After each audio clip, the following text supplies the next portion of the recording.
ज्ञान नमो वजायान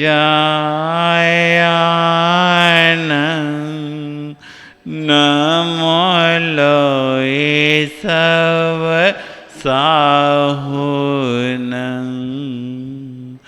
ऐसो पंच नमोकारो सब पावपणासनो मंगलान चेसवे परमहवै मंगलम मंगलान चेसवे परमहवै मंगलम।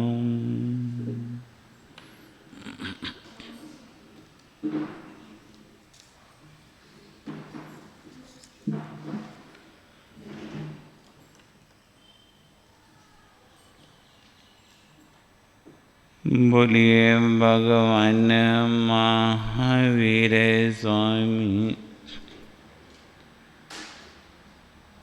मेंदर आया गुरु जी तेरे कर दो कृपा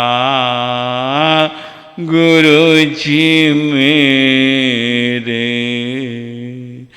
मेंदर आया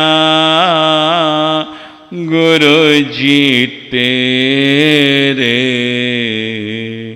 कर दो कृपा गुरु जी मेरे।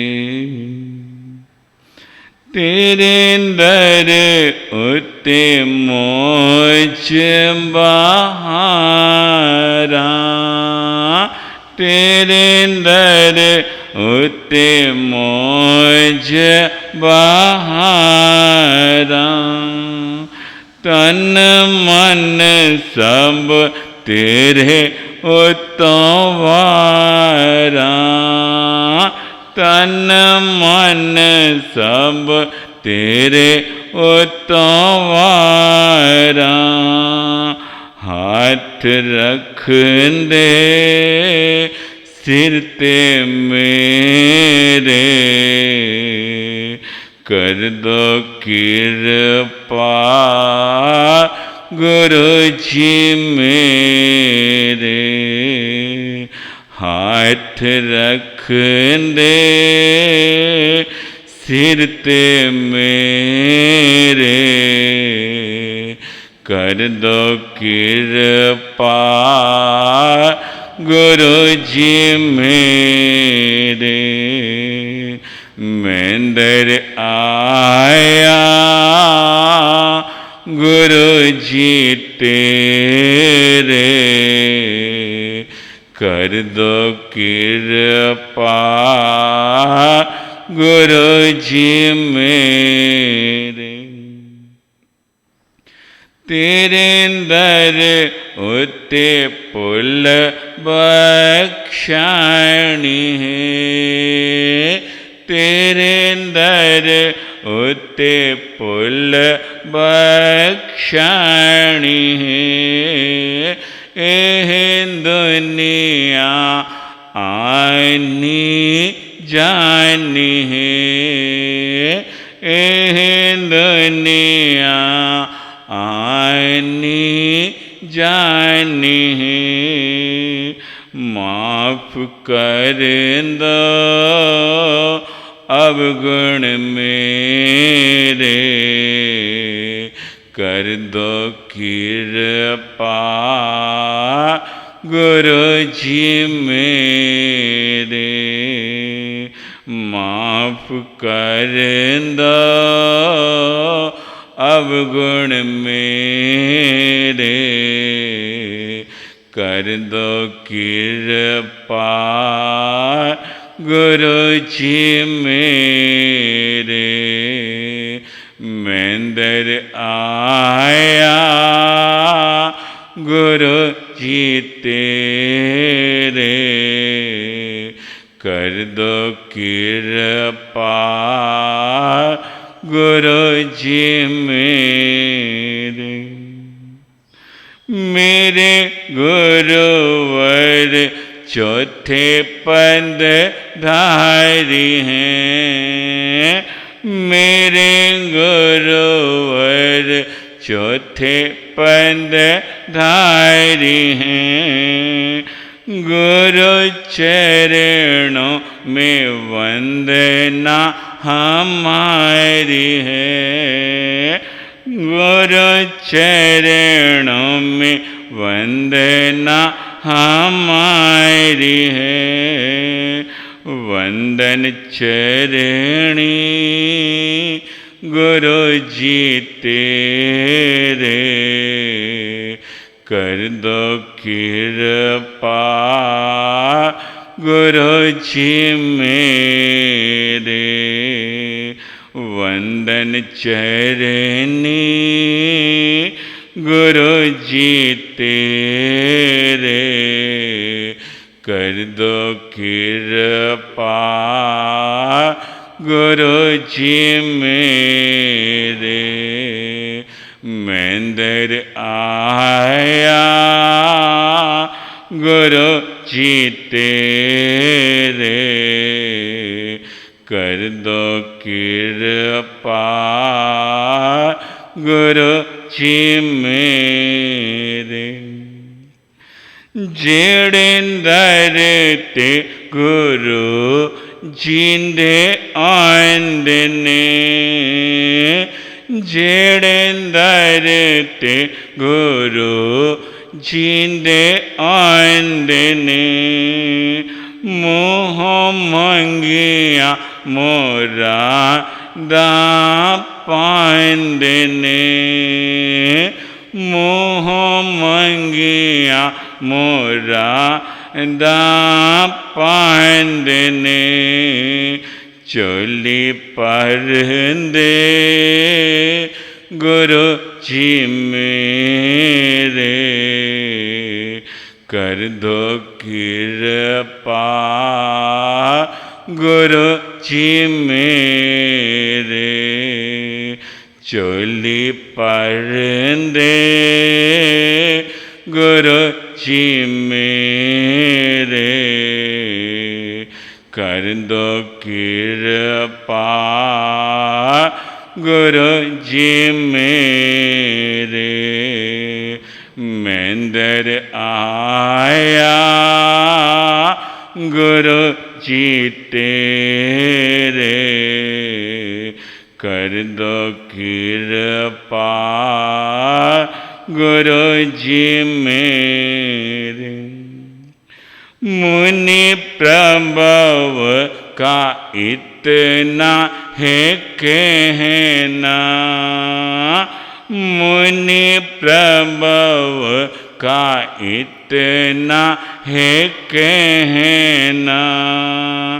सत्संग में रोज है आना, सत्संग में रोज है आना।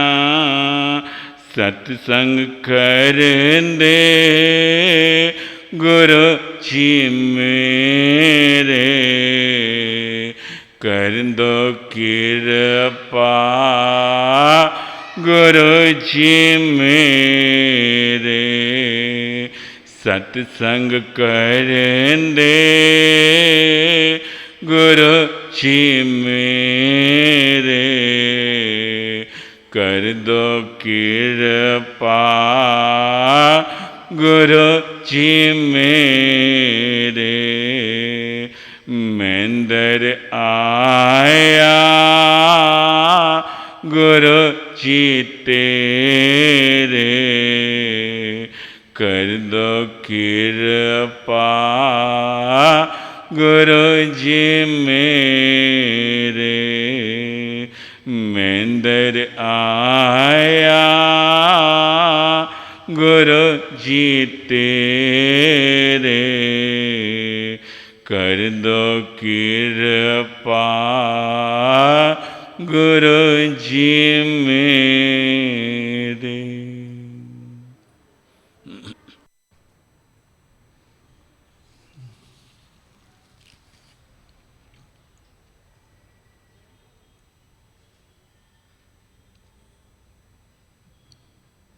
माँ साध्वी जी पधार रहे हैं, पधार रहिए।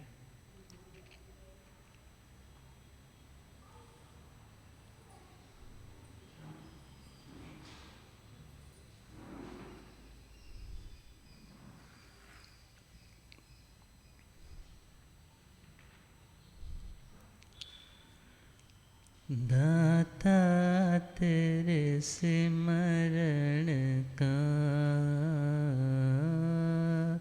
दाता तेरे सिमरण का, वरदान जो मिल जाए, दाता तेरे सिमरण का,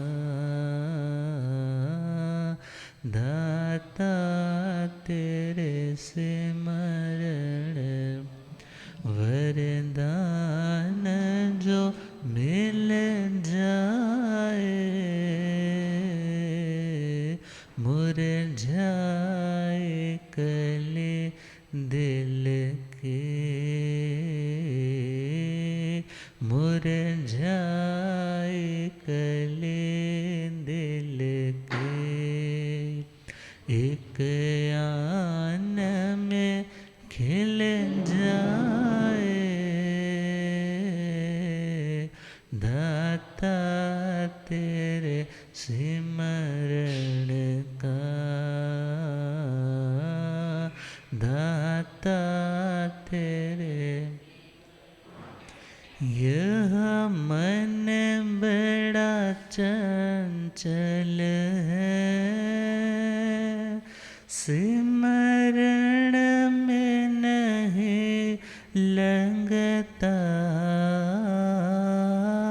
यह मन बड़ा चंचल, सिमरण में नहीं लगता, इसे जितना समझाओ, जितना इसे समझ, उतना ही मचलता है,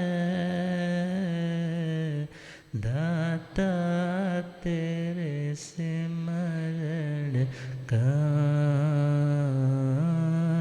दाता तेरे सिमरण। अब हम श्रवण करेंगे महासाध्वी दिव्य तपस्विनी श्री श्वेता जी महाराज साहब अपना मंगल में भजन कृपा करें।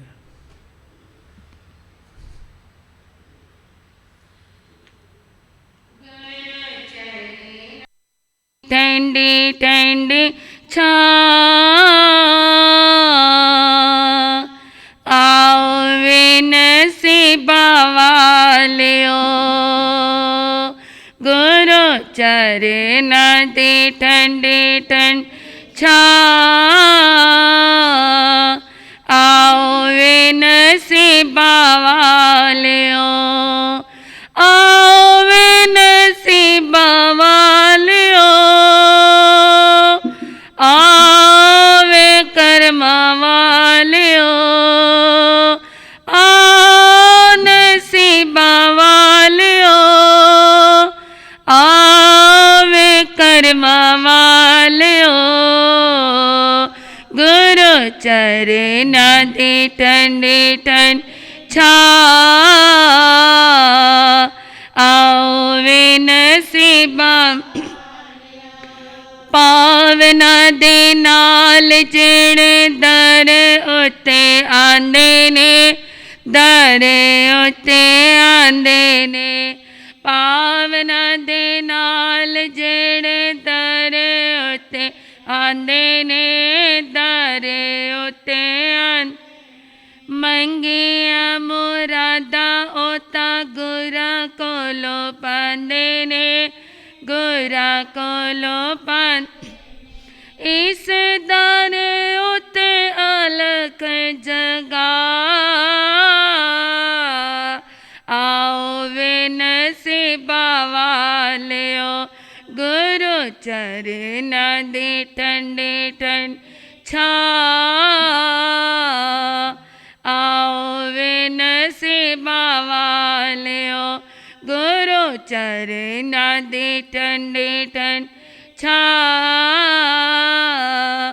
आओ वे नसीबां सतगुरु मेरे आने रहमत बरसाई है रहमत। सतगुरु मेरे आने रहमत बरसाई है रहमत बरसाई।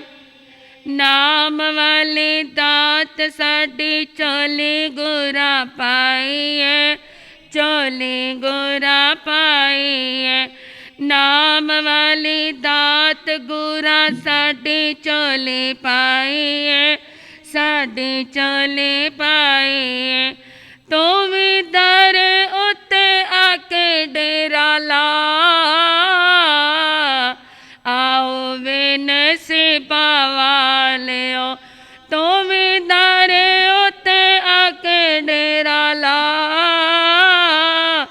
आओ वे नसीबां वालियो गुरु चरना दी ठंडी ठंड छा। आओ वे नसीब डुबदे होए बेड़े सतगुरु आप ही तार दे, आप ही तार दे।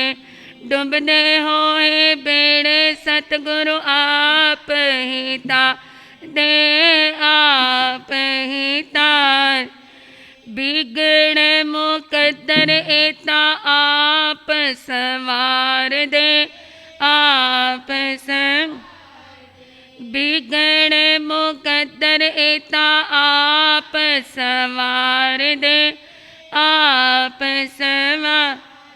तो भी ध्यान चरना दे विच ला। आओ वे नसीबां वालियो गुरु चरना दी ठंडी ठंड छा। आओ वे नसीबां गुरु चरना दी ठंडी ठंड छा। आओ वे नसीबां पारे पारे मुठियां खजाना चोली पा लिया, खजाना चोली पा लिया। पारे पारे मुठियां खजाना चोली पा या खजाना चोली पा लिया। जीवन दा असली तन हाथ आ गया, तन हाथ आ। जीवन दा असली तन हाथ आ गया, तन हाथ। तो भी लख लख शुक्र मना। आओ वे नसीबां वालियो तो भी लख लख शुक्र मना। आओ वे नसीबां वालियो गुरु चरना दी ठंडी ठंड छा। आओ वे नसीबां वालियो गुरु चरना दी ठंडी ठंडी छा। आओ वे नसीबां आओ वे नसीबां वालियो, आओ वे भागां वालियो, आओ नसीबां वालियो, आओ वे भागां वालियो गुरु चरना दी ठंडी ठंड छा। आओ वे नसीबां बावा लियो घर चरण दे ठंडी ठंड छा आओ विन से बावा लियो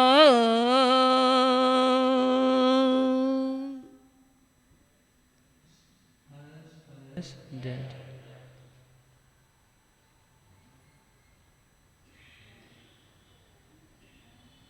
सुभाग्यश्री जी महाराज साहब अपना मंगल में भजन कृपा करेंगे।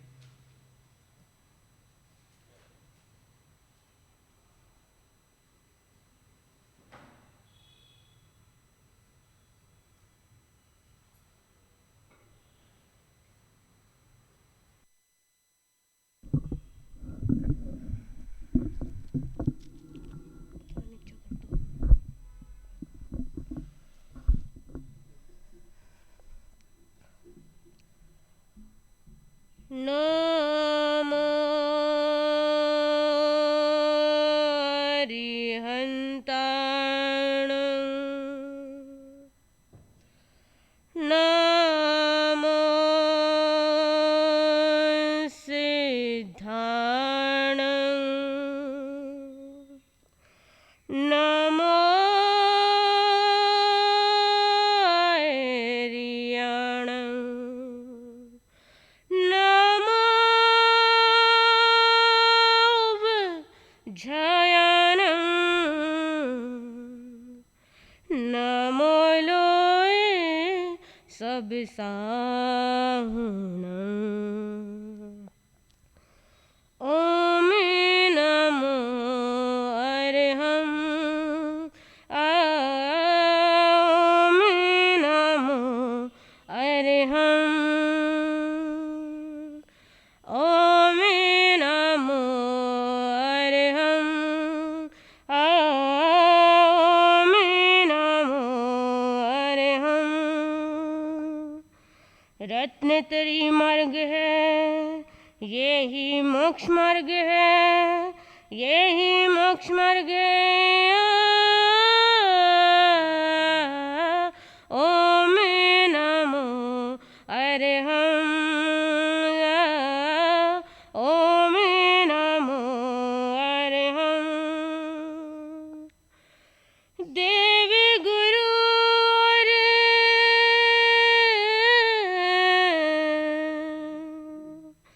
देव गुरु और धर्म को जानो इनकी श्रद्धा लाओ संयम और चारित्र में ढलता संयम और चारित्र में ढलता जीवन लक्ष्य बनाओ यही जैन मार्ग है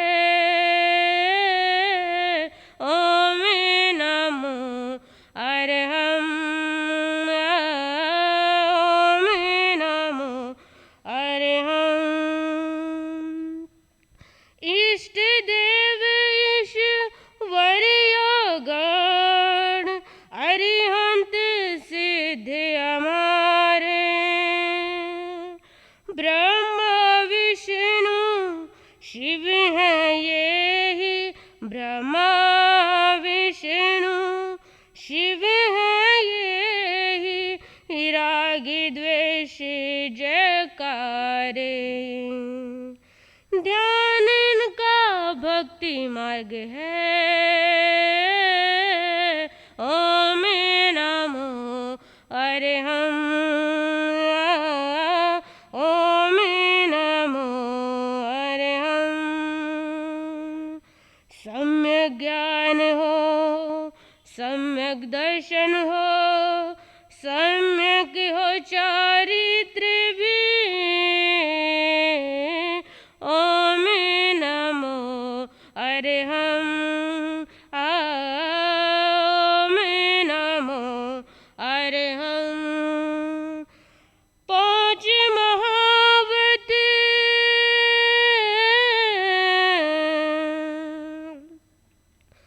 पांच महा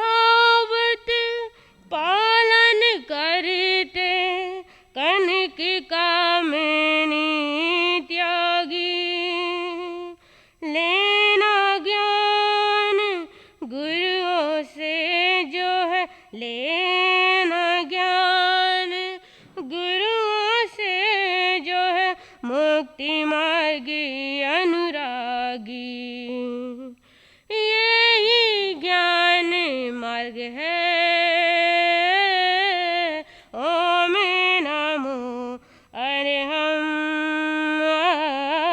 ओम नमो अरहं निंदा चुगली राग द्वेष से होकर मोह का बंधन संगी समझ परिवार कहीं भी संगी समझ परिवार कभी भी हो नहीं उखड़न सुखड़ में यही शांति मार्ग है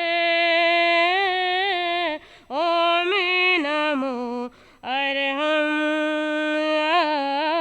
ओम नमो अरहं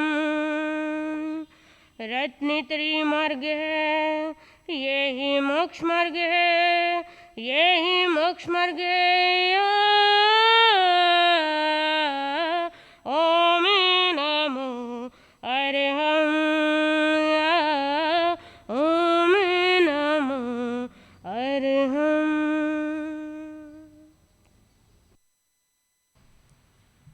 हर्ष हर्ष धम मंगल मुकुट अहिंसा संयमो तव देवा वेतं नमस्ते जस धमे सया मनो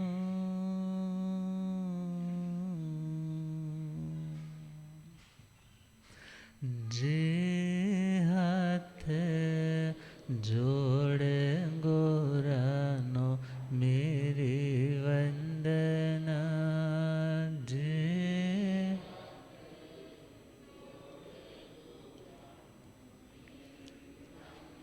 एक बार वंदना हजार बार वंदना एक बार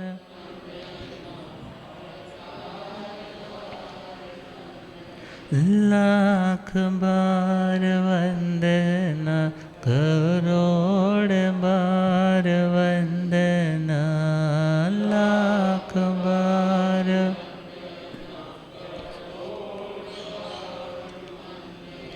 जे हाथ जोड़े गोरानो मेरी वंदना जे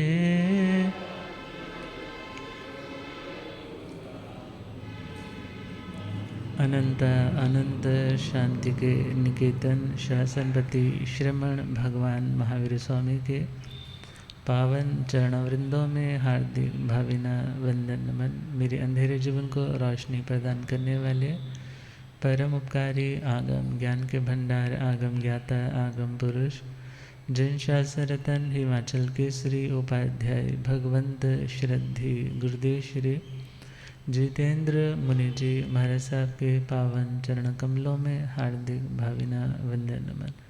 पाठ पर विराजमान तपस्वी रतन श्री प्रभा मुनि जी महाराज साहब के चरणों में वंदन। पाठ पर शोभायमान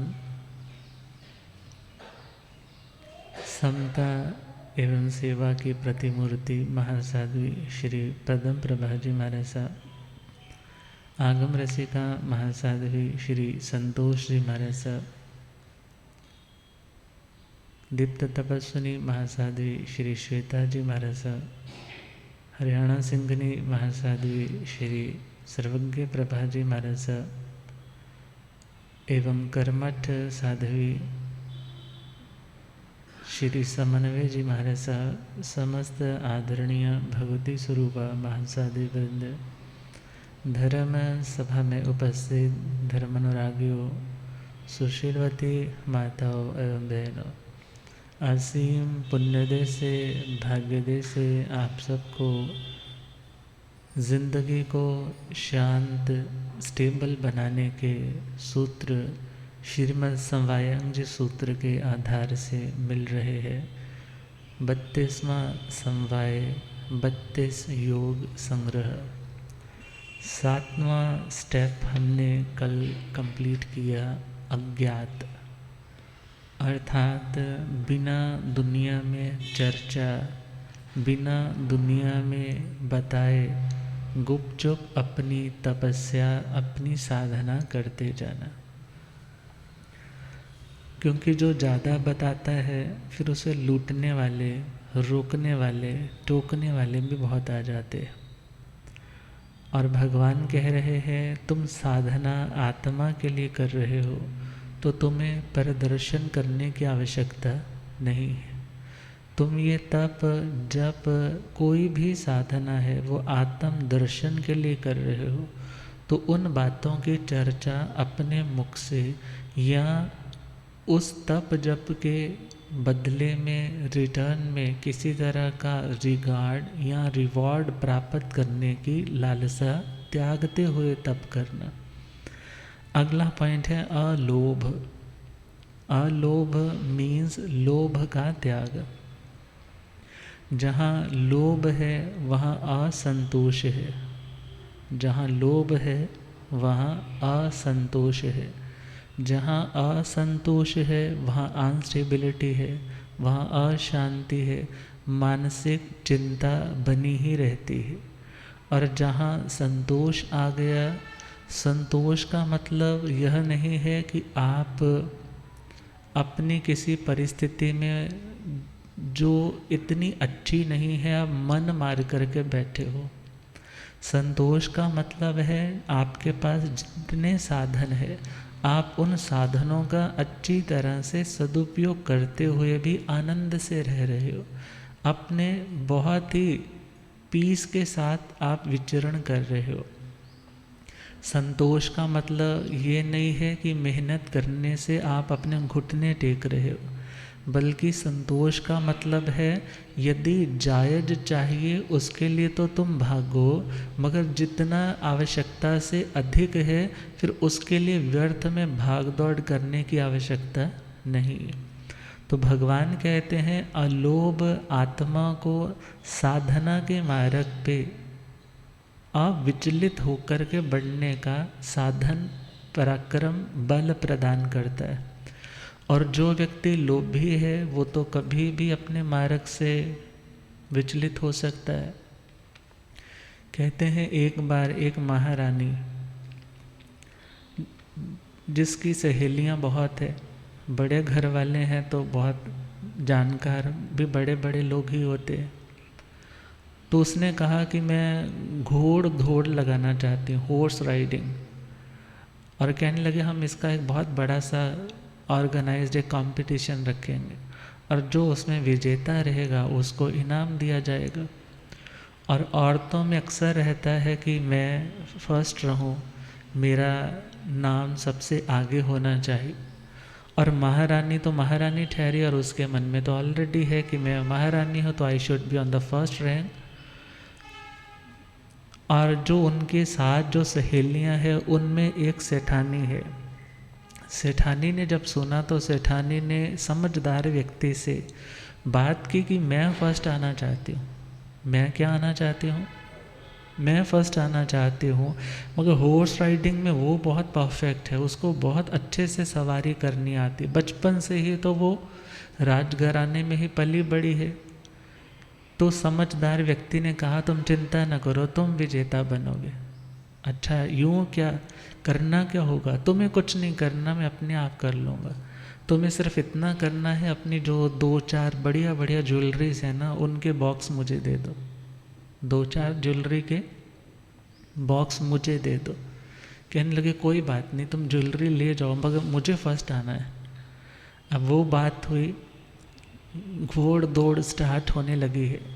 और जैसे ही घोड़ दौड़ स्टार्ट होने के लिए 1 2 3 हुआ है, सब 10 की 10 वो सहेलियाँ जैसे ही अपने अपने घोड़े पर बैठी हुई भागने लगी है। और जो रानी है उसकी नज़र रास्ते में गिरे हुए उस ज्वेलरी के सेट पे पड़ी। अरे ये तो बहुत सुंदर है, खूबसूरत है। और वह आगे तो गई है मगर फिर क्या हो गई, पीछे आ गई। और बाकी वाली सहेलियाँ वो तो आगे जा रही है। उनमें से 2-4 और भी पीछे आई है। अब जितनी पीछे आई है उतनी लेट हो गई। अगला ज्वेलरी का सेट आया, तीसरी बार ज्वेलरी का सेट आया, सब रुकती गई और लास्ट में कौन पहुंच गई? हाँ, मतलब फर्स्ट नंबर पे वो सेठानी पहुंच गई, बाकी सारी पीछे रह गई। क्यों रह गई? उस टेम्पटेशन के कारण, उस लोभ के कारण।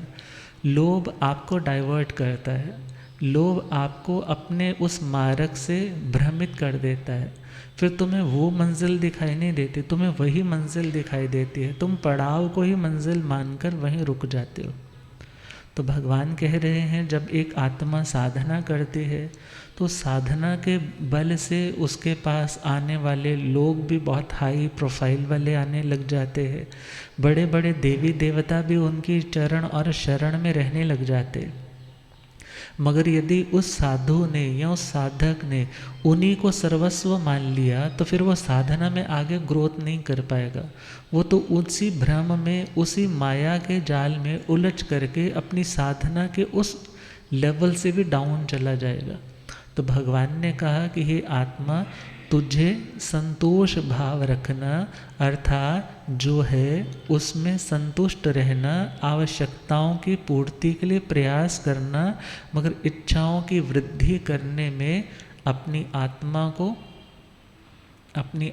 को व्यथित नहीं करना।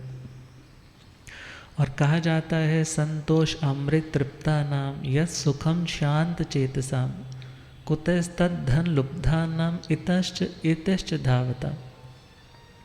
अर्थात कहा जा रहा है जो सुख संतोष रूपी अमृत का पान करने से, संतोष रूपी अमृत का पान करने से एक संतोषी आत्मा को होता है, वो धन के लोभी आदमी को इधर उधर भटकने से भी प्राप्त नहीं होता। अब विचार करना है, क्या संतोष का मतलब हाथ पर हाथ धर के बैठ जाना है? तो ऐसा नहीं है।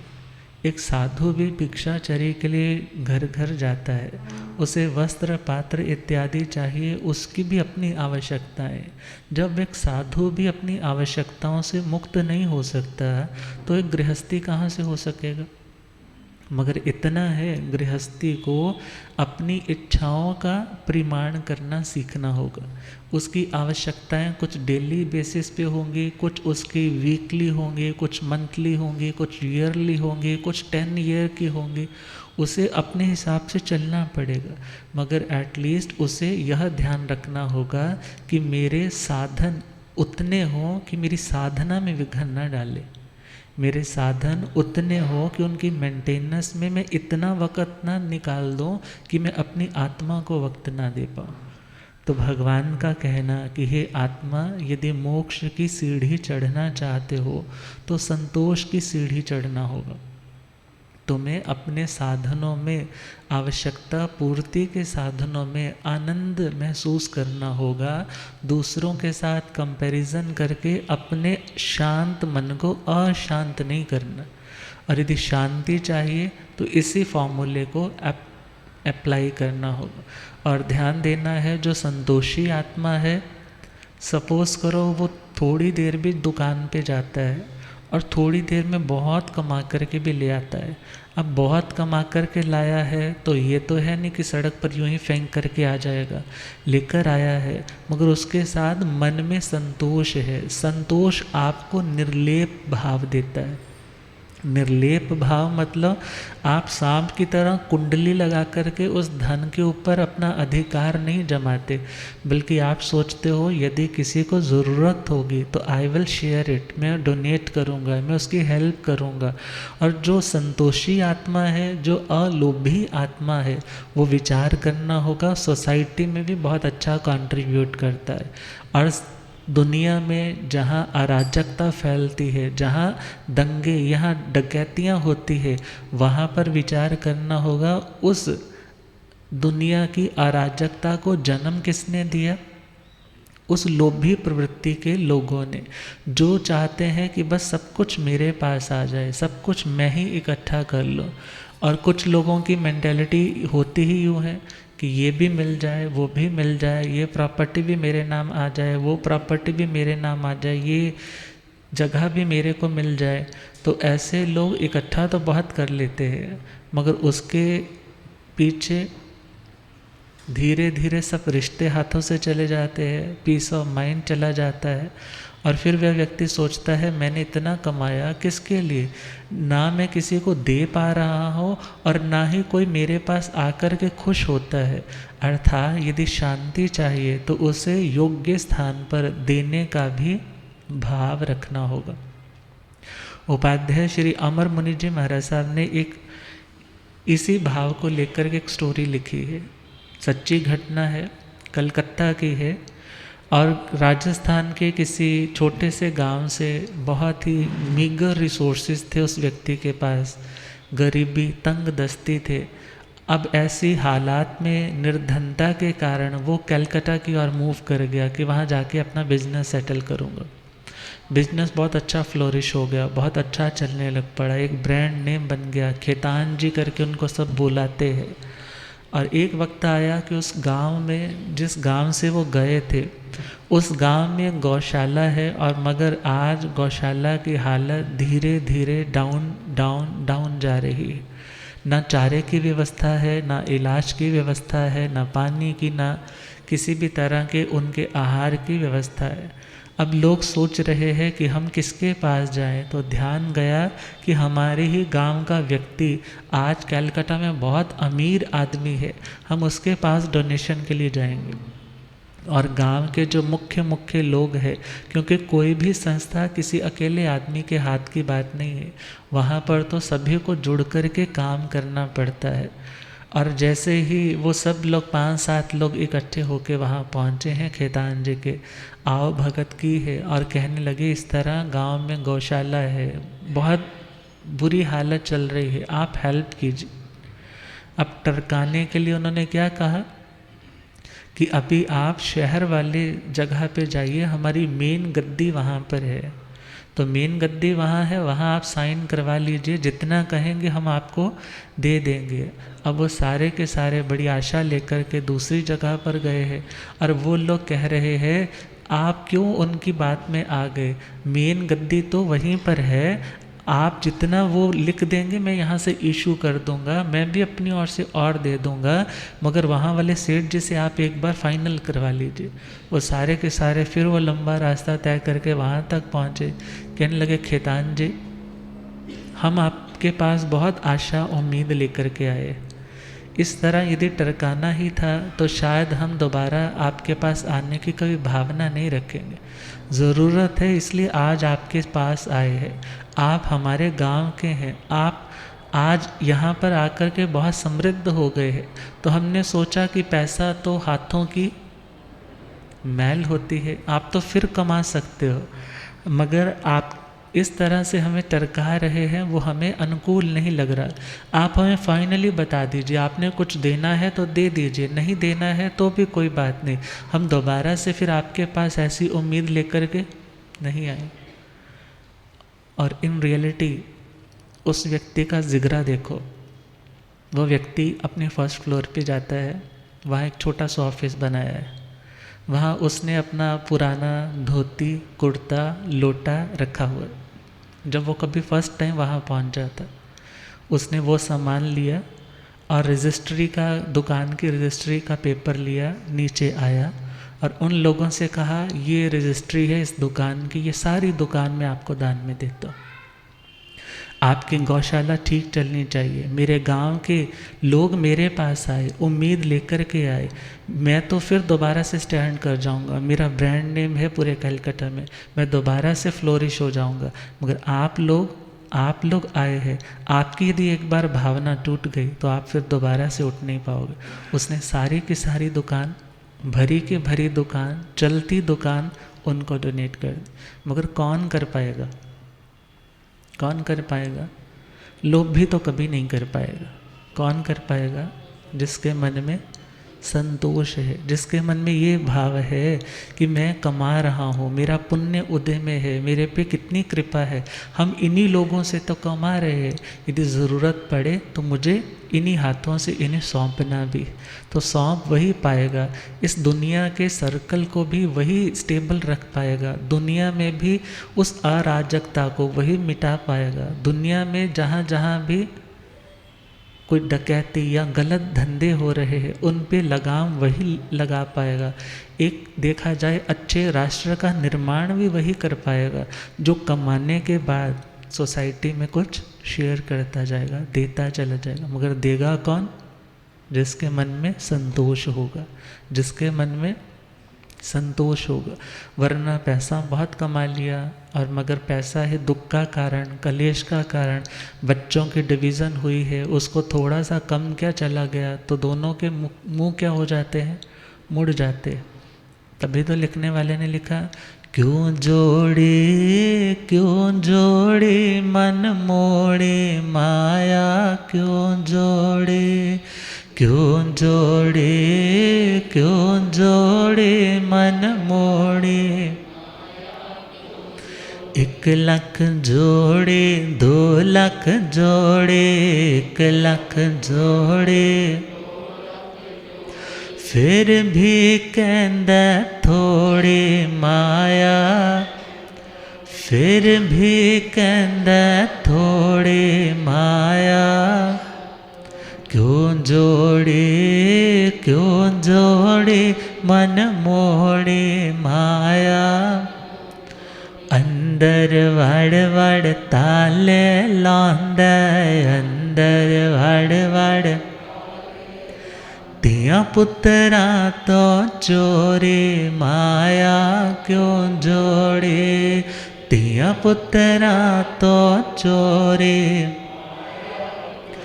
हर वेले मन डरदा रहिंदा, हर वेले मन चोर न कर ले चोरी माया। क्यों जोड़े चोर न कर ले चोरी माया।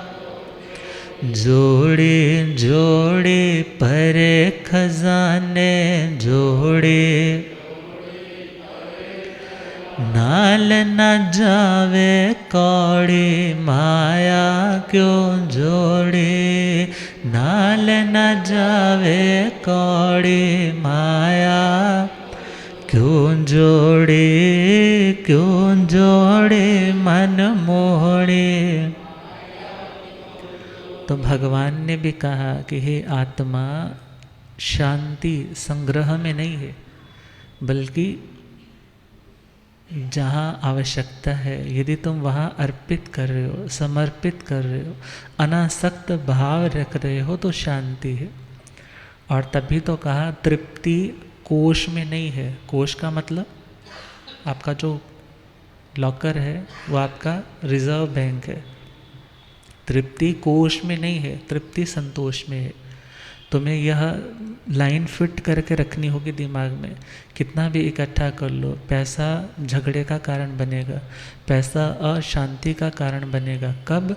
जब तुम उसका सदुपयोग करना नहीं जानते और पैसे के पीछे ही पागल बने बैठे हो, अपनी उन ड्यूटीज़ को तुम भुला बैठते हो जिन लोगों को तुम खुद घर लेकर के आए हो। ना बच्चों को टाइम दे पाते हो, ना बीवी को टाइम दे पाते हो, ना रिश्ते नाते निभा पाते हो, ना धर्म संस्था को टाइम दे पाते हो। तुम्हें तो बस यह है कि मुझे जैसे कैसे भी अपना बैंक बैलेंस ऊंचा करना है। मगर भगवान कहते हैं यह शांति का रास्ता नहीं। और जहाँ साधु की बात है तो वहाँ पर साधु का तो श्रृंगार त्याग है। और यदि साधु पैसे के चक्कर में है तो उसके लिए अभिशाप है। और एक गृहस्थ यदि पैसे के बिना है तो शायद वो उसके लिए अभिशाप है। गृहस्थी की शोभा उसके धन से है, मगर वो न्याय नीति से हो और समय आने पर वो डोनेट करने के लिए रेडी हो तो वो उसकी शोभा पैसे से है। अदरवाइज वो पैसा भी जंजीर के समान उसी की मौत का फंदा बन जाता है, उसी की अशांति का कारण बन जाता है। तो ये पॉइंट हुआ। अगला पॉइंट भगवान अगला स्टेप दे रहे हैं शांति का। तितिक्षा मीन्स तितिक्षा भाव। तितिक्षा कहते हैं सहनशीलता को। किसे कहते हैं? सहनशीलता। बहुत से लोग ऐसे होते हैं जो अपनों की बात तो सह लेते, मगर बाहर के लोगों की बात, बाहर का कोई बोल गया तो कैसे बोल गया, बाहर के लोगों की बात नहीं सहते। जिनसे बहुत अपनत्व है, ममत्व है, मेरापन है, उसने कुछ कह दिया तो उसे वो टॉलरेट कर जाते। मगर कुछ लोग ऐसे होते हैं जो अपनों की बात तो नहीं सहते। हाँ, अपना घर का कोई व्यक्ति कोई चीज़ बोल दे तो वो टॉलरेट नहीं होती। बाहर वाला चार भी सुना जाए ना तो वहाँ भीगी बिल्ली बन करके बैठ जाएंगे, कुछ नहीं बोलेंगे। और कुछ लोग ऐसे होते हैं जो घर के लोगों की, अपनों की भी बातें सहते हैं और बाहर के लोगों की भी बातें सह लेते। और कुछ लोग ऐसे होते हैं, मक्कते मक्खी बैन नहीं देनी। हाँ, उनकी नेचर क्या होती है, ना अपने लोगों की कोई बात सहते हैं और ना बाहर के लोगों की बात के सहते। और कुछ लोग ऐसे होते हैं जो भीतर से तो टॉलरेट कर रहे हैं, भीतर से मन को समझा लेते हैं, कोई बात नहीं, पता अभी मूड ठीक नहीं होगा इसलिए ऐसा बोल रहा है, इससे पूरी इन्फॉर्मेशन नहीं होगी इसलिए ऐसा बोल रहा है, इसका किसी जगह पे झगड़ा हो गया होगा इसलिए अपना गुस्सा मेरे पे निकाल रहा है। आप भीतर से तो सह रहे हो। खुद को समझाना, सहने का मतलब खुद को समझा लेना, अर्थात भीतर से वो दूध की तरह उफान आ रहा है, मगर आपने छींटे देख करके उसको क्या कर दिया है, शांत कर। समझाना मतलब खुद को कंट्रोल में रखना, अपनी एनर्जी वेस्ट ना हो जाए, अपना पुण्य उस क्रोध में व्यर्थ ना चला जाए। यह सोच करके क्या कर लिया, खुद को तो समझा लिया, मगर एक नेचर बनी हुई ना, सामने वाला जब तक दो सुनता नहीं तब तक चुप नहीं होता। कई बार होता है ना ऐसा, सामने वाला जब तक दो खरी खरी नहीं ना सुनता तब तक वो चुप नहीं होता। तो फिर आप बाहर से तो बोल रहे हो मगर भीतर से आपकी आत्मा क्या कह रही है कि बोलने की ज़रूरत तो नहीं है, मगर वो चुप नहीं हो रहा, इसलिए मेरे को दो लाइनें बोलनी पड़ रही। मैं नॉट फ्रॉम माई हार्ट, मैं दिल से नहीं ऐसा कुछ बोल रहा, मन में कोई द्वेष भाव नहीं है, मगर ज़ुबान से कठोरता आ रही। कुछ लोग ऐसे होते हैं जो ज़ुबान से तो बहुत मीठे, मिश्री की डली बने रहते हैं, नहीं नहीं जी आप तो बहुत अच्छे हो, कोई बात नहीं, आपने ऐसा कह दिया तो कोई बात नहीं, मगर दिल में जैसे होता है ना, कहा करते हैं जैसे सूई हुई कुत्ती को कोई मार जाए, हाँ, या किसी गर्भणी सर्पणी के ऊपर किसी का हल्का सा पाँव आ जाए तो कैसे फुंकारती है। भीतर से तो ऐसे फूतकार ऐसे निकल रहे हैं कि बस मौका मिले मैं तेरे को बताऊंगा, मगर ज़ुबान से क्या बोल रहे हैं, अजी आप तो बहुत अच्छे हो, आप जैसा तो दुनिया में कोई है ही नहीं, आप कितना अपनेपन से मेरे पर गुस्सा कर रहे हो, मगर दिल से क्या है, आग लग रही है। और कुछ लोग ऐसे होते हैं ज़ुबान से तो चिल्लाते ही चिल्लाते हैं, दिल से भी बहुत गुस्से से उसको बद्दुआएं देते हैं। और कुछ लोग ऐसे होते हैं ज़ुबान से भी मीठा बोलते हैं और दिल से भी मीठे रहते हैं, दिल से भी बात को डाइजेस्ट कर लेते हैं, सोचते हैं मेरा कर्म ऐसा होगा, मगर मैंने आज प्रेजेंट में तो इनका कभी कोई बुरा नहीं किया, यदि फिर भी मुझे बुरा सुनने को मिल रहा है तो हे आत्मा तेरे कर्म कट रहे, तेरे क्या कट रहे हैं, कर्म कट रहे। और आप जस्ट इतना ही बोलते हो कि तुम्हें भी सद्बुद्धि मिले, मुझे भी सद्बुद्धि मिले, सिर्फ तुम्हें सद्बुद्धि मिले, इसमें क्या होगा, सामने वाला इंसल्ट फील करेगा। मगर जब तुमने यह कहा तुम्हें भी सद्बुद्धि मिले और मुझे भी सद्बुद्धि मिले, तुझे इस बात की सद्बुद्धि मिले कि तुझे ऐसा गुस्सा करना नहीं चाहिए, तुझे थोड़ा तो लिहाज करना चाहिए कि बात कैसे की जाती, और मुझे सद्बुद्धि किस बात की मिले कि मैं तुम्हारी इन बातों का बुरा नहीं मानूं, मेरी सोच अच्छी बनी रहे, और मैं ये सोचूं कि ये आत्मा तुमने भी कभी ऐसा व्यवहार किया होगा। अर्थात जो आत्मा मन से भी किसी पर क्रोध नहीं करती और बाहर से भी उस क्रोध के लक्षण ना तो आँखों की बोहें चढ़ा करके, आँखें दिखा करके या उंगलियां तान तान करके बोलने में, ऐसा कुछ नहीं, भीतर से भी शांत है और बाहर से भी शांत है। भगवान कह रहे हैं ये मोक्ष का मार्ग, ये शांति का मार्ग, भले असहजता से गुजरता है, मगर ये असहजता समय आने पर सहजता में कन्वर्ट होती है। मगर सहज होने के लिए आत्मा को अभी सहज रहने का अभ्यास करना है, शांत रहने का अभ्यास करना है। और यही अभ्यास आपको बड़े बड़े प्रतिकूल प्रसंगों में भी फिर मजबूती देगा। और लोग कहेंगे अरे कोई और होता ना तो ज़ोर से उसके मुंह पे थप्पड़ मारता, वो ऐसा बोल कर चला गया, मगर आपने तो उसे कुछ भी नहीं कहा। इट मीन्स आप कमज़ोर नहीं हो। ध्यान देना, जो क्षमाशीलता है वो कमज़ोरों का धर्म नहीं है, बल्कि किनका है? बोलते ना क्षमा वीरस्य भूषणम। क्षमा करना कमज़ोर व्यक्ति के बस की बात नहीं है, क्योंकि क्षमा करने में ताकत लगती है। क्षमा करने में क्या लगती है? बड़ी एफर्ट लगती है, बड़ा ज़ोर लगता है। मगर ज़ोर होगा तो लगाओगे ना।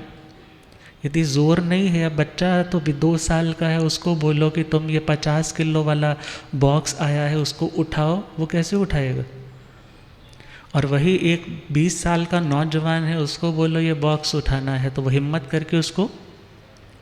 कारण एक के पास शक्ति है, एक के पास शक्ति वो प्रकट रूप में नहीं है। इसी प्रकार कोई व्यक्ति तो एक सिचुएशन पे रिएक्ट बहुत ज़्यादा बुरे तरीके से करता है, और सिचुएशन सेम है, क्वेश्चन सेम है, और किसी दूसरे व्यक्ति का रिएक्शन उसी बात पर, उसी घटना पे बिल्कुल डिफरेंट होता है। उसका रीज़न उस व्यक्ति की अभी जो प्रेजेंट स्टेट है वो बड़ी स्ट्रांग है, वो तो अच्छा रिएक्ट किया। गुरुदेव पधारे। हो रब मेरा सतगुरु बन के आया मैनो,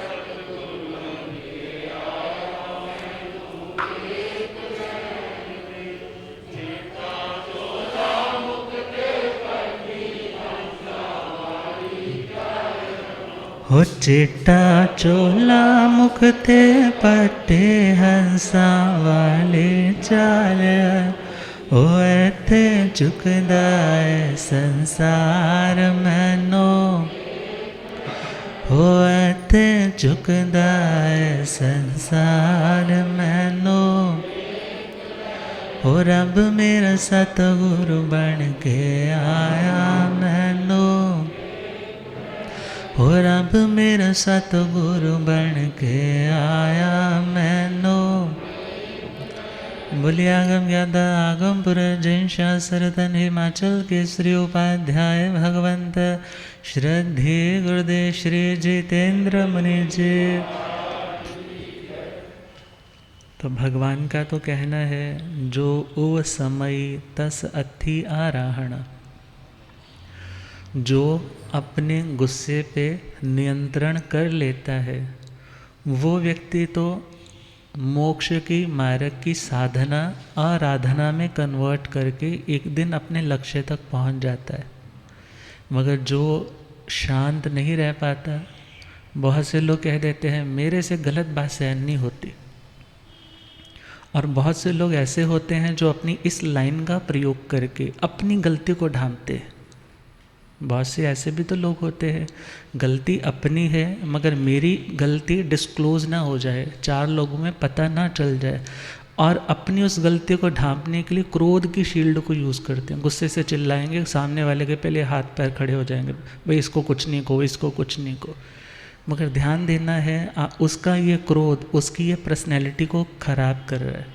कोई व्यक्ति उससे दिल से प्यार नहीं करेगा, अपनी बात को उससे शेयर नहीं करेगा, उससे बात करते हुए भी डरेगा, इसको बताएं या नहीं बताएं।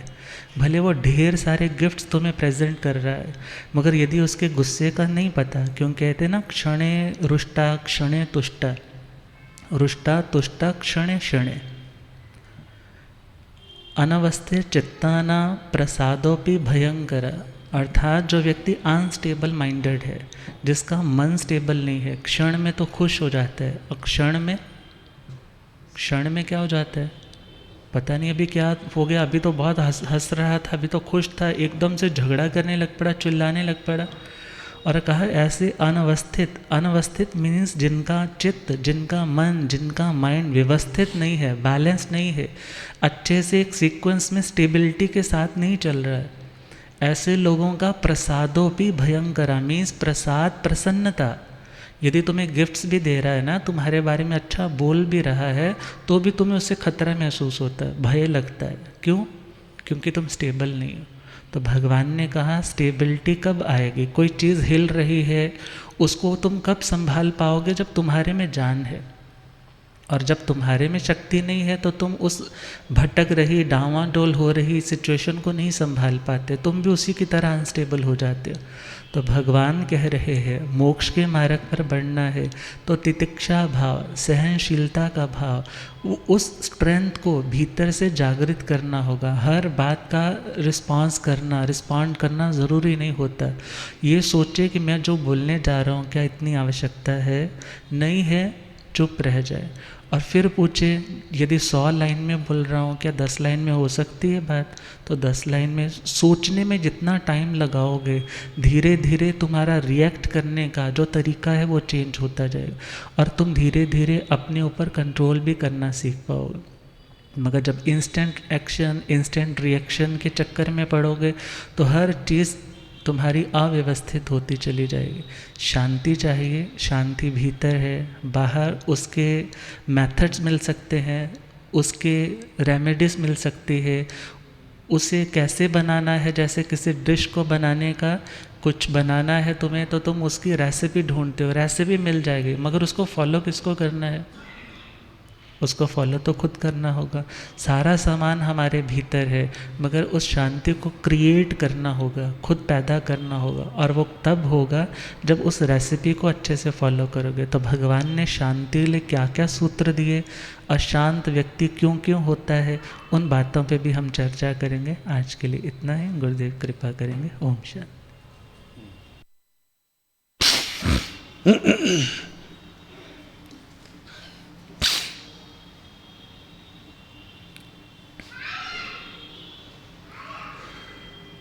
जीर्ण वयने अनुरक्ता, जीर्ण वयन जे करन्ति भावेन, अमला असंकलिठा ते हन्ति परित संसारी। बोलिए भगवान महावीर पावन चरित गुरुदेव जी। बंदो मन वच काय, भव सागर को तरण में करो हमारी सहाय। जिन शासन जिन वाणी सदा जयवंत हो, श्रवण संग सदा अविचल मंगल हो। मुक्ति को प्राप्त श्रमण भगवान महावीर स्वामी, उनकी परम पावन कल्याणी भागवती वाणी वाचक प्रमुख श्री इंद्र भूति गौतम आदि गणधर भगवंत, जुग प्रधानाचार्य परम पूज्य श्री सुधर्मा स्वामी जी महाराज, उनकी परम पावन पाठ परंपरा वर्तमान आचार्य ध्यान योगी परम पूज्य श्री शिव मुनि जी महाराज एवं गुरुजन सबकी पावन चरण सरोजों में मेरा अनंत अनंत बार वंदना नमस्कार। उपस्थित धर्म प्रेमी सज्जनों, माताओं तथा बहनों, धर्म श्रद्धा का बोल सुनाया जा रहा है। जब धर्म श्रद्धा आती है तो संसार के जितने सुख है ना, उनके प्रति जो लगाव है रुचि है वो खत्म हो जाती है। कहते एक टाइम तो वो होता है खत्म हो जाती है, एक वो होता है खत्म होने लगती है, मतलब कम होने लगती है, मन विमुख हो जाता है। एक स्थिति होती है कहते मैं छोड़ तो दूं, अच्छा नहीं है जी, लेकिन छोड़ नहीं सकूंगा। मन के अंदर भावना आई ना जी अच्छा नहीं है लेकिन छोड़ नहीं सकूंगा। फिर वो क्या करता है, उसका सेवन, उसका संपर्क उसको कटाने लगता है।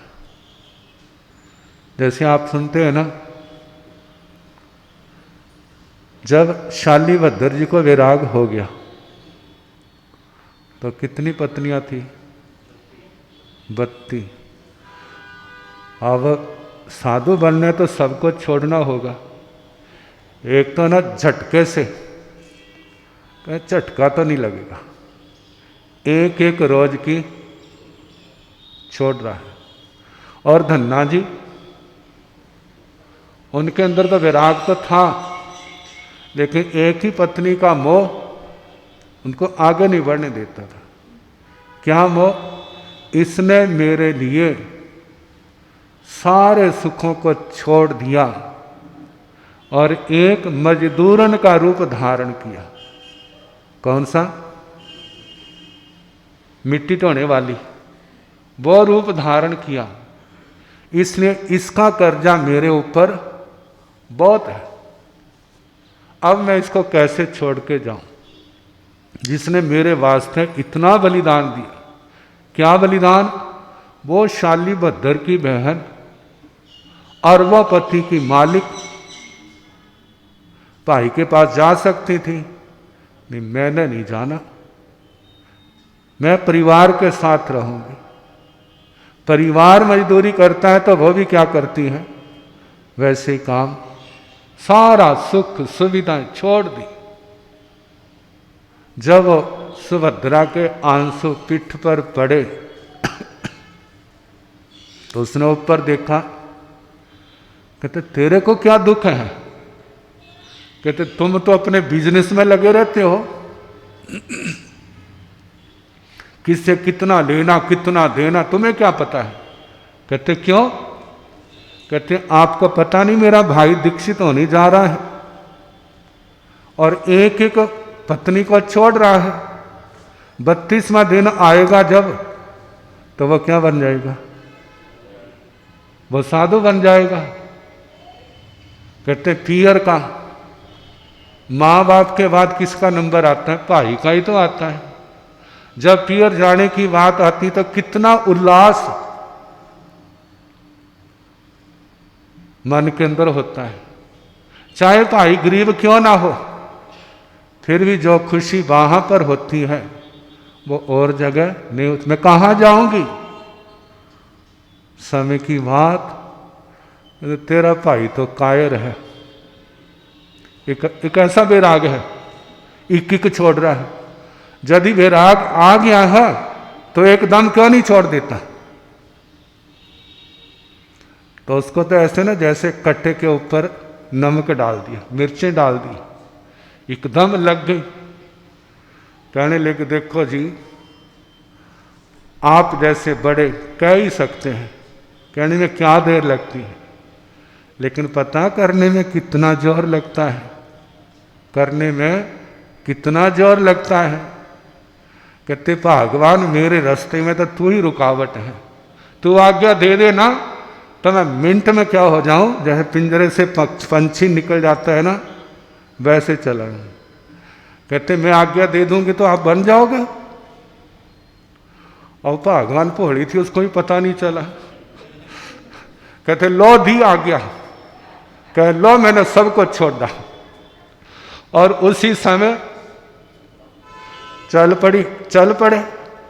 और अब बाद में स्वामी स्वामी मैंने तो मजाक में कहा, तुम तो सचमुच।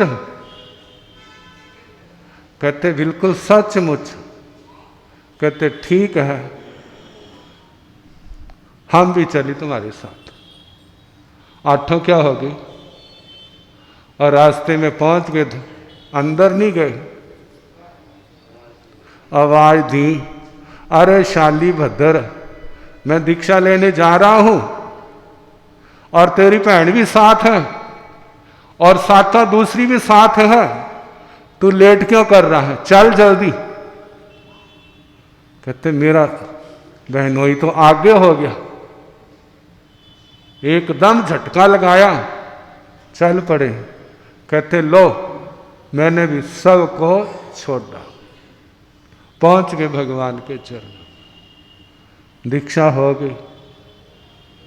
कोई अनपढ़ गवार थोड़े थे जिनका अरबों का व्यापार, कितना दिमाग होगा, कितनी समझ होगी, बड़े बड़े लोहा मानते थे जिनका।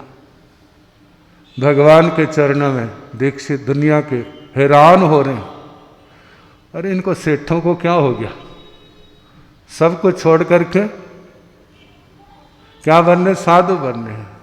क्या हो गया, इसका क्या उत्तर है, आत्मा जाग गई, आत्मा जाग गई, मोह निद्रा टूट गई, संसार का स्वरूप सामने आ गया, जिसको हम बड़ा अच्छा समझते हैं। कहते क्षण मित सुखा बहु काल दुखा, थोड़े समय का सुख है और उसके बदले दुख है। अब कैसे वाला, जिस समय शादी होती है ना लड़के लड़की की, तो बिल्कुल ऐसा होता है जैसे स्वर्ग उतार दिया हो, ऐसा ही होता है ना, बिल्कुल स्वर्ग उतारा होता है। और जिस समय सुबह होती है तो उस जगह पर कौन घूम रहे होते हैं, स्वर्ग कहाँ गया, वो टेंटों वाले, वो डेकोरेशन वाले सारे अपना सामान उखाड़ के क्या हो गए, और वहां कौन घूमते हैं, कुत्ते। स्वर्ग क्या हो गया। अब स्वर्ग तो थोड़ी देर का था, असली जिंदगी तो अब आई है। अब घूमने के लिए गए, जब वापिस आए ना तो लड़की किसी और पर और घर वाला कहीं, कहते हो स्वर्ग कहाँ गया, सामना नहीं कर सके। अब मानव सामना करते हैं, आंखों में आंसू होते हैं, दिमाग पर बोझ होता है, अरे अब क्या होगा, क्या होगा, क्या होगा। सारा जीवन एडजस्टमेंट कर लेते तो ठीक, नहीं तो आरत ध्यान और रौद्र ध्यान। सुख कितनी देर का, वो स्वर्ग का सुख तो थोड़ी एक दिन का, और सारे जीवन का संघर्ष। अब कहते थोड़े समय का सुख और दुख कितनी देर का, एक जीवन का, सारे जन्म जन्म का। और जो इस चक्कर में नहीं पड़ता, तप त्याग संयम के मार्ग पर आ जाता है, उसके जन्म जन्म के क्लेश क्या हो जाते हैं, मिट जाते। अब लोग सोच रहे हैं इन सेठों को क्या हो गया भला, सारे कुंडवा चल पड़ा और केवल साधु बने हैं।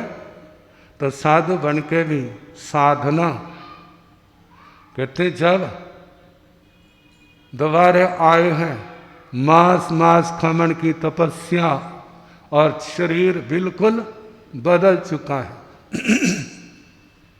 मां ना बेटे को पहचान सकी और ना दामाद को पहचान सकी। कैसा शरीर का सारा ही कहते हुलिया बदल गया, आकार प्रकार। तो कहा ऐसा क्यों।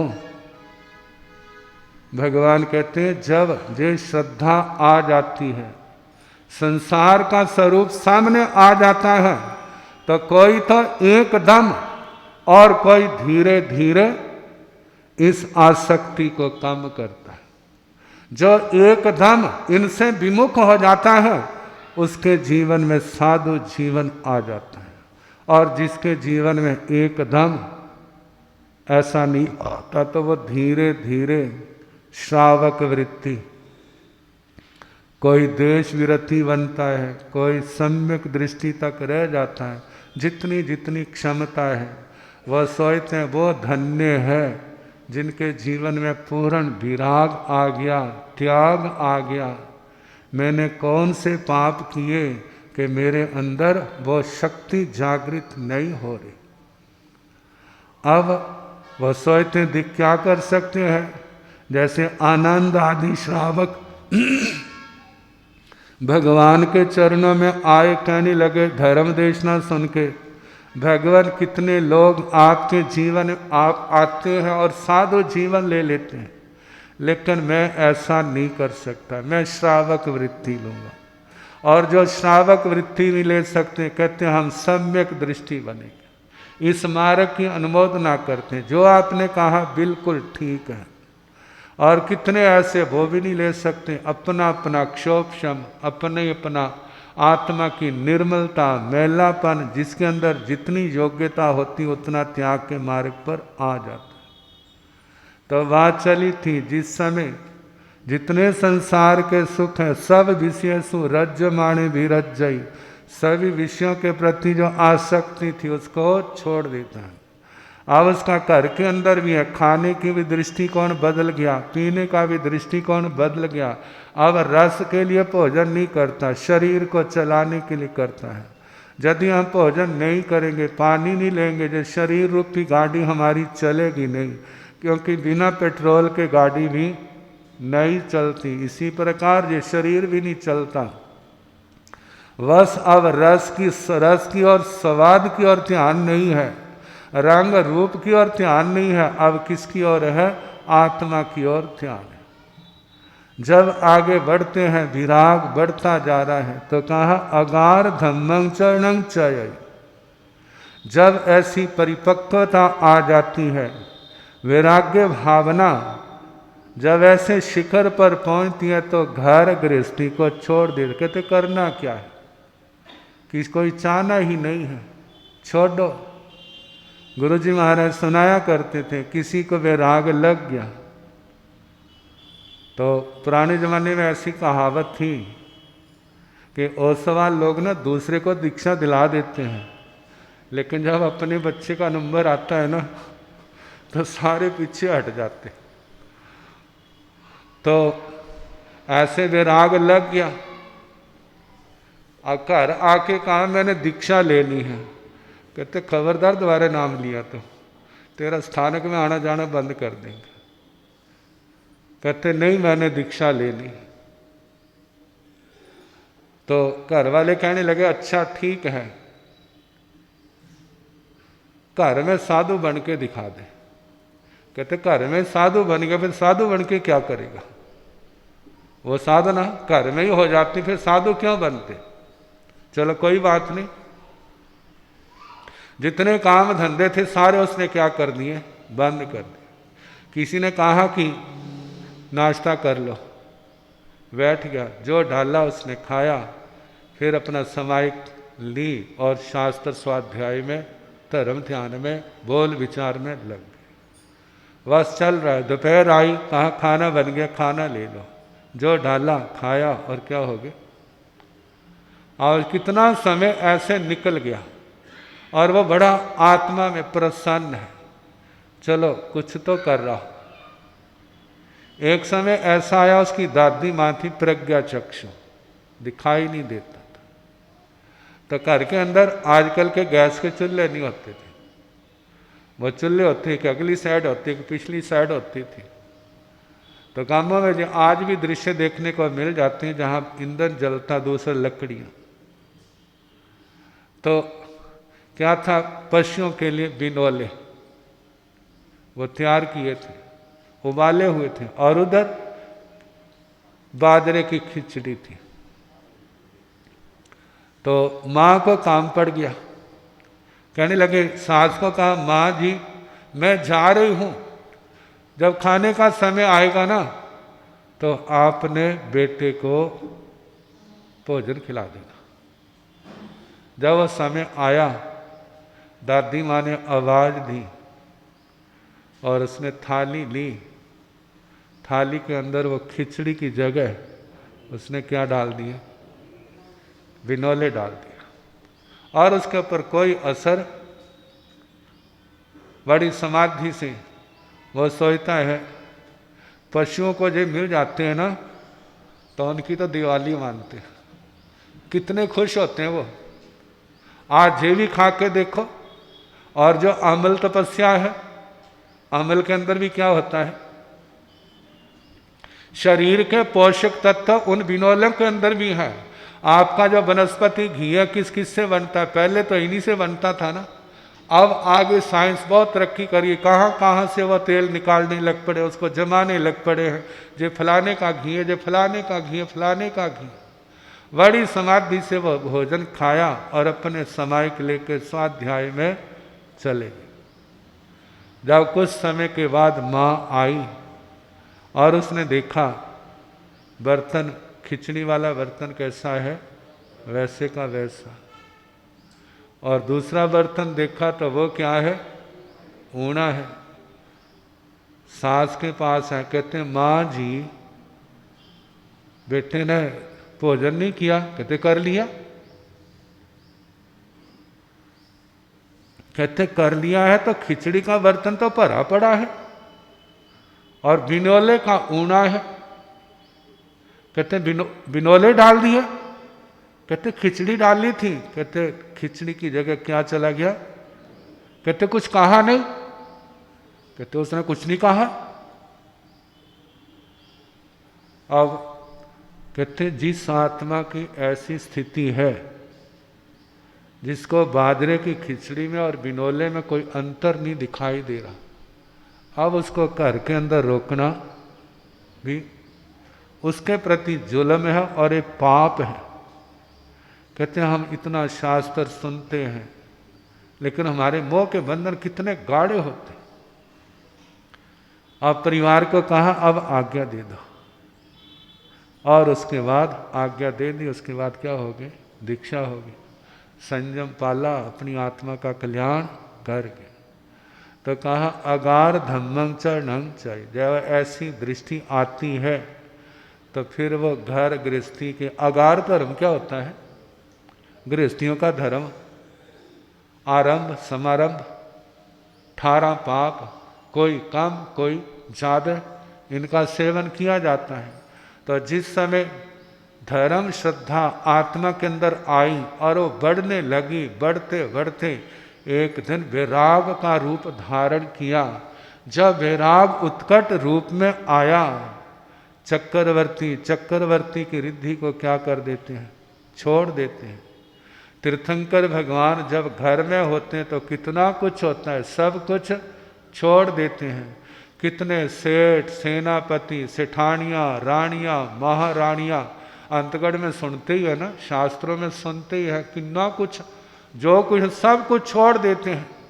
जब छोड़ देते हैं फिर उसके बाद जीवन कैसा, कहाँ तो जमीन पर पैर नहीं पड़ते थे, नंगे पाँव नहीं चलते। अब नंगे पाँव क्या है, धूप सहना, सर्दी सहना, गर्मी सहना, भिक्षावृत्ति, वो सारा कुछ स्वीकार कर लेते हैं। क्यों स्वीकार करते हैं, क्योंकि अंदर ज्ञान की लाइट, प्रकाश आ गया, समझ आ गया। अरे जिसके पीछे हम पड़े हैं ये सारा नश्वर है, इससे आत्मा की तृप्ति नहीं। कितने पाप पुण्य कर्म क्षीण होता जा रहा है, पाप कर्म बढ़ते जा रहे हैं। वो आत्मा धन्य है जिन्होंने सब कुछ छोड़ दिया है, संयम और तपोमय जीवन को अपना लिया है और उसी जीवन पर आ जाते हैं। जो किसी के लिए नहीं, जो सब अपनी आत्मा के लिए। गए सुकमाल जी ने सब कुछ छोड़ा तो किसके वास्ते, क्या माता के लिए, क्या पिता के लिए, क्या भाई के लिए, सब कुछ अपने वास्ते। इतना वर्णन आता है वो किसके लिए, मेरा जन्म मरण का फेरा, मेरा जन्म मरण का चक्कर क्या हो जाए, खत्म हो जाए। ये अनादि काल से भ्रमण जो चल रहा है जन्म मरण का, ये सारा कट जाए, दूर हो जाए। ये कैसे दूर होगा, जब तक कर्म है, कर्मों के बंधन है। तो कर्मों के बंधनों को तोड़ने का रास्ता कौन सा है, जल्दी तोड़ने का रास्ता है साधु जीवन, और धीरे धीरे तोड़ने का रास्ता है श्रावक वृत्ति, श्रावक श्राविका जीवन। तो जब इतनी आत्मा जागरूक हो जाती है तो सब कुछ छोड़ करके साधु जीवन में आ जाते हैं। अब साधु जीवन आ गया, उसके बाद क्या करते हैं? जे थोड़ा है कि बैठ गए एक जगह, गृहस्थी आ रहे मत्थेण बंदावी हमारे साथ हैं, बहुत बढ़िया हो रहा है। कहते घर में तो कोई पूछता भी नहीं था, और सारे जहाँ पर गुरु जी की जय हो जय हो जय हो कहते, ऐसे थोड़ी हो जाती है। और उसके बाद साधना, गुरु जी का अनुशासन, भगवान का अनुशासन। जे भगवान का अनुशासन क्या है? साक्षात अमृत का रूप है, आत्मा को धोने वाला है। उनके कड़वे वचन भी घी वाला काम करते हैं। कारण क्या है? उनके अंदर अनुशासन है। जिन्होंने उन कड़वे वचनों को समता से सहन लिया और गुरुओं के अनुशासन को अपना लिया है, ऐसे जीव संसार को तरने के अधिकारी हो जाते हैं। और जिनको कड़वे लगते हैं, नाक मुंह सूजा रहता है, और वह जीव क्या है? संसार के अंदर फिर भटकते हैं, उनके रास्ते नहीं खुलते। तो कहा कि जब भगवान का अनुशासन आया, अब धर्म आराधना में कैसे कैसे धर्म आराधना करते हैं। जो प्रभास मुनि से 32 योगों के संग्रह के नाम से सारा सुन रहे हैं। जो साधु जीवन जिसने जितना अपनाया उतना आगे बढ़ता जाएगा, जितना ढीलापन है उतना अपने लक्ष्य को पाने में विलंब होगा। तो कहा जितनी शक्ति है उसके अनुसार चले। तो जो आगे वर्णन है फिर जैसे समय होगा कल सुनाने का प्रयास किया जाएगा। जागो जागण वाले ओ जगोण वाले आ गए, जागो जागण ज्ञान वाला डंका बजोड़ वाले आ गए, ज्ञान वाला डंका ना दया बोला दाना तोल ना मोल, ना दया एक एक बोल जिवे हीरा न मोल है, एक एक सुनो सुनण वाले ओ सुनोण वाले आ गए, सुनो सुनण ज्ञान वाला डंका बजोड़ वाले आ गए, ज्ञान वाला डंका बड़े सौभाग्य से आप सभी को दिव्य वीतराग वाणी का पावन संदेश श्रवण करने का सौभाग्य मिल रहा है। और इसी क्रम में जो लाभ ले रहे हैं सभी आत्मार्थी साधुवाद के पात्र हैं। आज जिनकी तपस्याएं गतिमान है पच्चे खान ले लें। आज जिनके एकाशनों की तपस्या एकाशना भाई मयंक जी, एकासन करने वालों को आइम्बिल की तपस्या, उपवास की आइम्बिल तपस्या, उपवास आइम्बिल, आइम्बिल का पच्चे खान पे ले, आइम्बिल इधर, आइम्बिल करने वालों को उपवास की तपस्या, तपस्या करने वालों को, जिन शासन की शान बढ़ाने वालों को, सामाजिक सूचनाएं, जय कार्य और मंगल पाठ।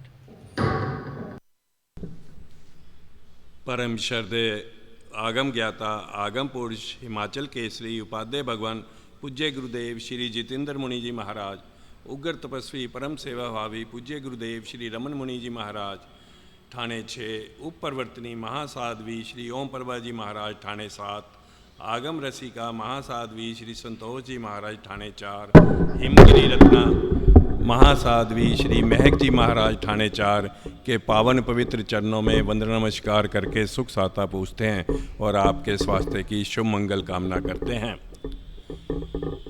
परम श्रद्धेय श्री प्रभास मुनि जी की वाणी में इतनी सहजता, सरलता और मधुरता है कि मन में भावना आती है कि समय रुक जाए और हम उन्हें सुनते ही रहें।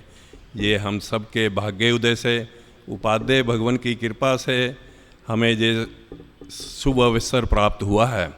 इस अवसर का अधिक से अधिक लाभ लें। बाहर से पधारने वाले सभी भाई बहनों का ऐसे जैन सभा स्वागत करती है, अभिनंदन करती है। उनसे अनुरोध नाश्ता व भोजन लेके जाएं, जिसकी व्यवस्था नीचे भोजनशाला में की गई है। अब गुरुदेवों के मुखारबिंद से महापुरुषों के जयकारे मंगल पाठ श्रवण करें। वान महावीर स्वामी महाराम जी महाराज की, श्री जी महाराज की, देवेंद्र मुनि जी महाराज की, श्री शिव मुनि जी महाराज की जय।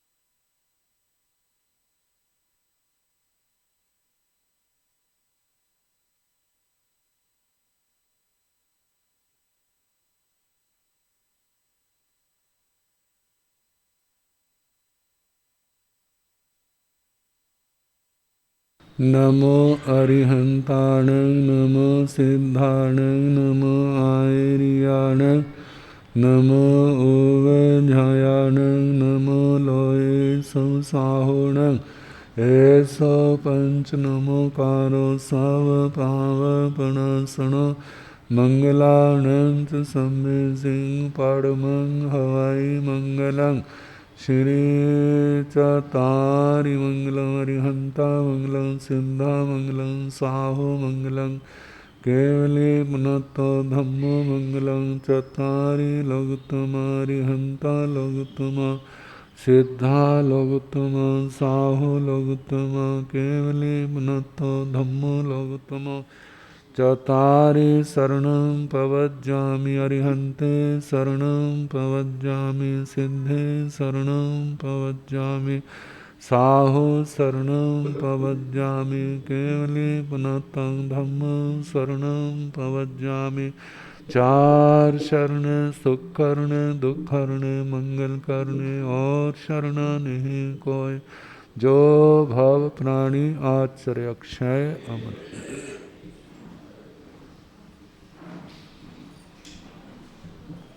Sure.